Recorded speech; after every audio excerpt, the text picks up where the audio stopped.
नमस्कार श्री स्वामी समर्थ सर्वांना तुमच्या सर्वांचं पुन्हा एकदा आपल्या या यूट्यूब चॅनलवर खूप खूप स्वागत आहे।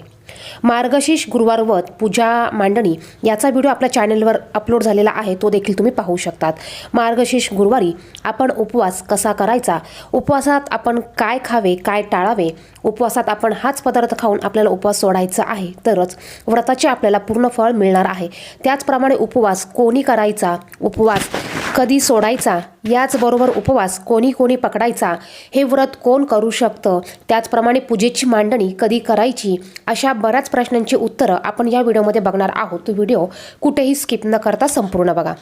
जसं आपण श्रावण महिना पाळत असतो त्याचप्रमाणे हा मार्गशीर्ष महिना आपल्याला पाळायचा आहे। जितका श्रावण महिना हा पवित्र समजला जातो तितकाच मार्गशीर्ष महिना हा देखील पवित्र आहे। आपण श्रावण महिन्यामध्ये दर सोमवारी महादेवांची पूजा करत असतो, त्याचप्रमाणे मार्गशीर्ष महिन्यामध्ये आपण प्रत्येक मार्गशीर्ष गुरुवारी ही महालक्ष्मी व्रताची पूजेची मांडणी करून उपवास करत असतो।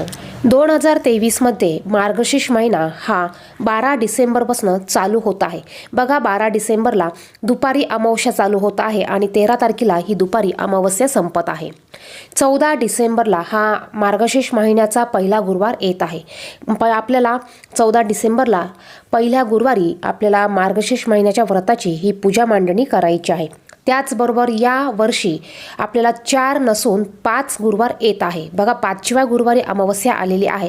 5व्या गुरुवारी अमावस्या जरी असली तरी सुद्धा या दिवशी आपल्याला उपवास करायचा आहे, पूजेची मांडणी करायची आहे आणि 5व्या गुरुवारीच आपल्याला व्रताचे उद्यापन हे करायचे आहे।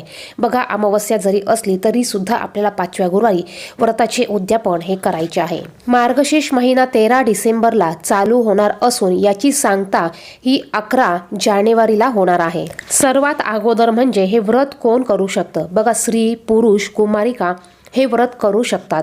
ह्या व्रताची पूजा कधी करायची, तर बघा तुम्हाला शक्य झाल्यास तुम्ही सकाळी पूजा करू शकतात। तुम्हाला सकाळी टायमिंग नाही मिळाला तर तुम्ही दुपारी 4 नंतर देखील याची पूजा करू शकतात। ह्या व्रताचा उपवास हा दिवसभर धरायचा असतो आणि संध्याकाळी आपल्याला व्रताची पूजा झाल्यानंतर, कहाणी वाचून झाल्यानंतर, नैवेद्य दाखवून झाल्यानंतर, आरती करून झाल्यानंतर आपल्याला उपवास हा सोडायचा असतो। उपवास सोडण्यासाठी तुम्हाला शाकाहारी पदार्थच घरामध्ये बनवायचे आहे।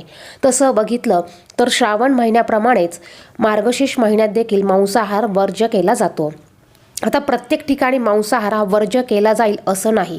तुम्ही उपवास पकडत असाल तर तुम्ही हा पूर्ण मार्गशीर्ष महिना मांसाहार हा वर्ज्य करायचा आहे।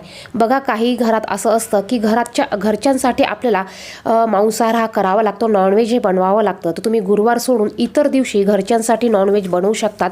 तुम्ही मांसाहार करायचा नाही। शक्य झाल्यास पूर्ण महिना तुम्ही मांसाहार वर्ज्य केला तरी अति उत्तम आहे। मार्गशीर्ष महिन्यातील उपवासासाठी शक्यतो बघा फलाहार आणि दूध घेतलं जातं।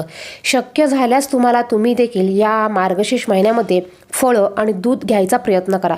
जर का तुम्हाला उपवास निघत नसेल, तुम्हाला भूक लागत असेल तर तुम्ही उपवासाचे पदार्थ या दिवशी करून खाऊ शकतात।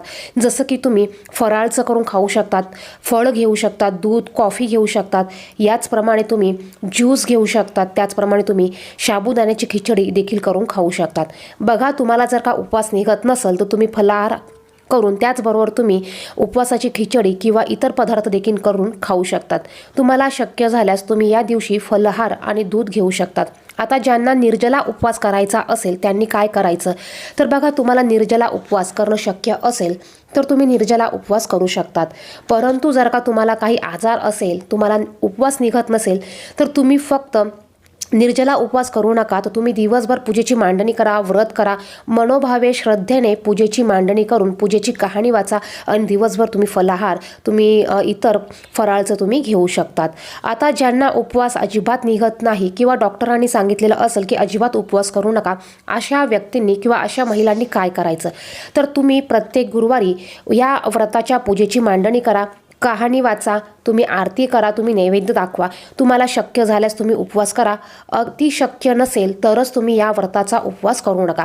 पण तुम्ही नेहमीप्रमाणे पूजेची मांडणी करू शकतात, तुम्ही नैवेद्य दाखवून उपवास सोडू शकतात। बघा आता या उपवासामध्ये आपण नैवेद्य काय बनवायचा, तर तुम्ही भाजी भाकरी, एखादा गोडाचा पदार्थ, भाजी भाकरी वरण भात, एखादा गोडाचा पदार्थ याचा नैवेद्य बनवून तुम्ही दर गुरुवारी महालक्ष्मी देवीला दाखवू शकतात. शेवटच्या गुरुवारी जेव्हा उद्यापन असेल तेव्हा तुम्ही पूर्णावरणाचा देखील नैवेद्य बनवू शकतात. तुमच्या इच्छेनुसार तुम्ही नैवेद्य हा बनवू शकतात. याचबरोबर काही ठिकाणी या पूर्ण महिन्यामध्ये कांदा लसूण हा वर्ज्य केला जातो आणि त्याचबरोबर नैवेद्यामध्ये देखील जे पदार्थ बनविले जातात त्यात कांदा लसूणचा हा वापर केला जात नाही.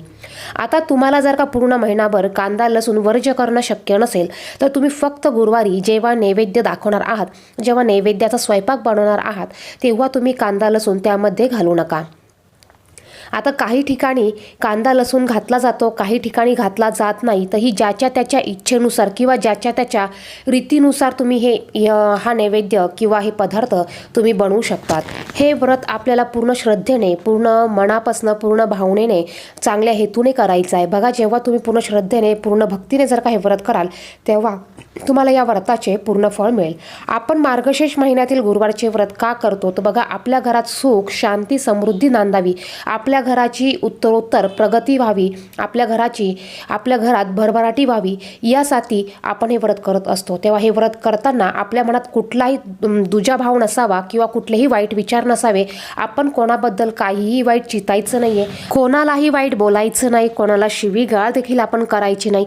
आपल्या वडीलधाऱ्या माणसांना आपण त्यांचा अपमान अजिबात करायचा नाही. आत्ताच काय तर आपण पूर्ण आपल्या आयुष्यात वडीलधाऱ्या व्यक्तींचा अपमान करू नये. त्याचप्रमाणे आपल्या घरामध्ये जेवढी शांतता ठेवता येईल तेवढी शांतता ठेवण्याचा प्रयत्न आपण करायचा आहे. घरामध्ये भांडण टंटण होणार नाही याची देखील काळजी आपण घ्यायची आहे आणि त्याचबरोबर आपल्या घरातील इतर व्यक्तींनी देखील ही काळजी घ्यायची आहे.